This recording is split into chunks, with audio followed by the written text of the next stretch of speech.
The pre-fight narrative surrounding Charles do Bronx.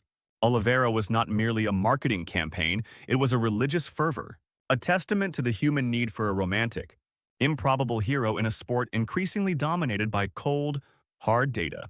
Oliveira, the man who had suffered 9 losses, who had missed weight, who had been counted out more times than a bankrupt casino, was suddenly elevated to the status of a secular saint of perseverance. His story was the perfect saccharine antidote to manufacture doubt.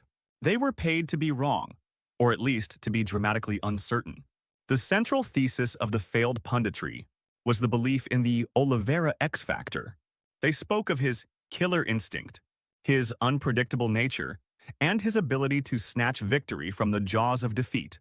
They meticulously detailed his record-breaking submission victories, while conveniently glossing over the fact that those submissions often came after he had been badly hurt, on the feet or taken down by less than elite wrestlers.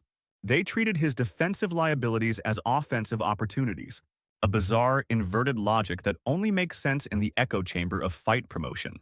The most egregious failure was the underestimation of Makhachev's striking. The pundits, locked into the wrestler versus striker binary, refused to acknowledge the evolution of Makhachev's game. They treated his stand-up as a mere formality, a necessary evil to set up the takedown. This tunnel vision was not just poor analysis, it was a narrative necessity. To admit that Makhachev could outstrike Oliveira would have been to admit that the fight was a foregone conclusion, thereby collapsing the entire pay-per-view structure. The moment Makhachev dropped Oliveira with that clean right hand in the second round, the entire pundit class was exposed as either comically naive or cynically complicit in the grand illusion. Their collective gasp was not one of surprise at Makhachev's skill, but one of horror at the sudden, brutal collapse of their carefully constructed storyline. The punditry paradox proved that in the world of professional fighting, the most valuable commodity is not truth but tension, and they were willing to sacrifice all credibility to sell it.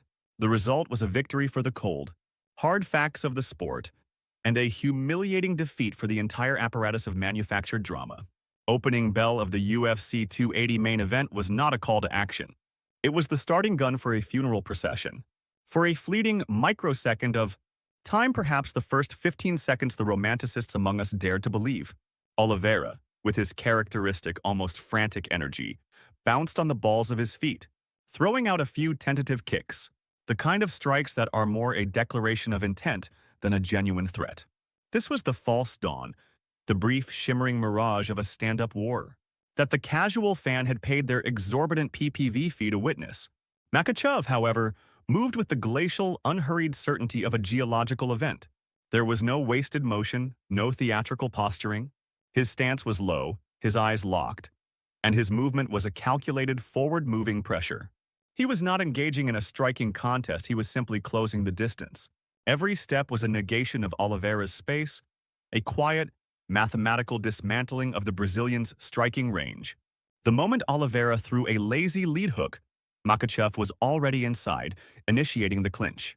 This was the inevitable pivot. The moment the narrative shifted from a Hollywood blockbuster to a documentary on applied physics. The clinch itself was a masterpiece of unromantic efficiency.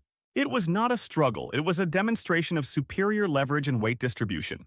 Makhachev secured the underhook with the casual ease of a man checking his mail, immediately pinning Oliveira against the fence. The Brazilian, the supposed master of the clinch-to-takedown transition, was rendered utterly inert. He was a piece of expensive, exotic machinery that had been plugged into the wrong power outlet. The crowd, which had been primed for a samba of violence, was instead treated to the monotonous hum of control, was dropped by the wrestler, the man whose striking was dismissed as a mere setup tool. This was the moment the entire pre-fight analysis collapsed into a pile of self-serving rubble. The punch was a philosophical statement delivered with a leather glove. It screamed, "You thought you could escape my game by staying on the feet? Fool. My game is not just wrestling, my game is the entire fight. I am the complete package, and you are a specialist who has been exposed." Oliveira's collapse was not just physical, it was the collapse of a narrative. The image of the king of submissions being felled by a clean strike from a grappler is the ultimate brutal punchline to the joke the UFC had been telling for months. It was the moment the romantic hero realized his villain was not just stronger in one area, but smarter and more complete in all of them. The knockdown was the final, undeniable proof that the Dagestani machine was not just a wrestling machine. It was a total warfare machine, capable of destroying its opponent in their perceived area of strength. The sequence that followed the knockdown was a study in cold, calculated execution. Makhachev did not rush. He did not panic. He simply followed the protocol. He leaped onto the